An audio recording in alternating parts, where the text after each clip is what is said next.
40 Millionen durch Krankheiten verursachte vermeidbare Todesfälle verhindern. Das will die Weltgesundheitsorganisation WHO in den nächsten 4 Jahren schaffen. Dafür braucht sie allerdings auch sehr viel Geld. 1 Milliarde Dollar für die weltweite Gesundheit wurde am Abend bei der bisher größten Geberveranstaltung für die Finanzierungsrunde der Weltgesundheitsorganisation in Berlin zugesagt. Bundeskanzler Olaf Scholz sagte, was die WHO mache, komme uns allen zugute. Was sie dafür brauche, sei eine nachhaltige Finanzierung. Ja, und apropos Gesundheit, die Zahl der Krankmeldungen in Deutschland, die wird in diesem Jahr einen neuen Rekord erreichen. Schon von Januar bis August gab es nämlich genauso viele Krankmeldungen wie im Gesamtjahr 2023. Dabei stehe die zu erwartende Grippewelle noch bevor. Betont, die AOK-Treiber seien nach wie vor die sogenannten Atemwegserkrankungen, zu denen auch Covid zählt. Hinzu kommen psychische Erkrankungen, weil Arbeitnehmer bei solchen Erkrankungen in der Regel deutlich länger krankgeschrieben sind als etwa bei einer Erkältung, hat sich die Zahl der Fehlzeiten in den letzten 10 Jahren um fast die Hälfte erhöht.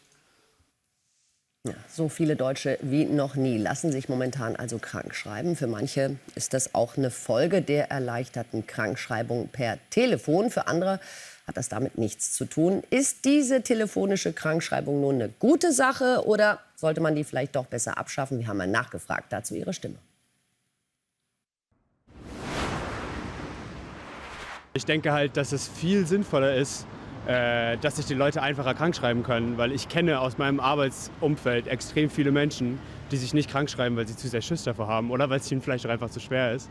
Das erleichtert das Krankschreiben lassen so, dass es also sicher auch ganz oft genutzt wird, obwohl es nicht nötig ist. Also ich glaube nicht, dass es an der telefonischen Krankschreibung liegt. Ich glaube, es ist eine Kombination aus verschiedenen Faktoren. Auch Mental Health spielt da sicherlich eine Rolle. Und ich finde eher, dass das bleiben sollte, um eben auch den Mitarbeitern die Freiheit zu lassen, sich eben auch so krank melden zu können. Ich finde, es erleichtert vielleicht vielen einfach eine Krankschreibung sich zu holen, ohne dass sie wirklich krank sind.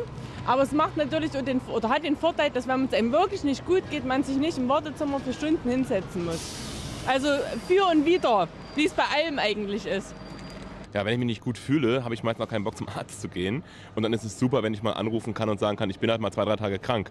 Und ich glaube nicht, dass die hohen Krankenstände jetzt was damit zu tun haben. Ich glaube eher, dass wir langsam auch vielleicht nach der Corona-Pandemie jetzt ein Bewusstsein dafür kriegen, wenn ich halt krank bin, dann soll ich halt auch zu Hause bleiben.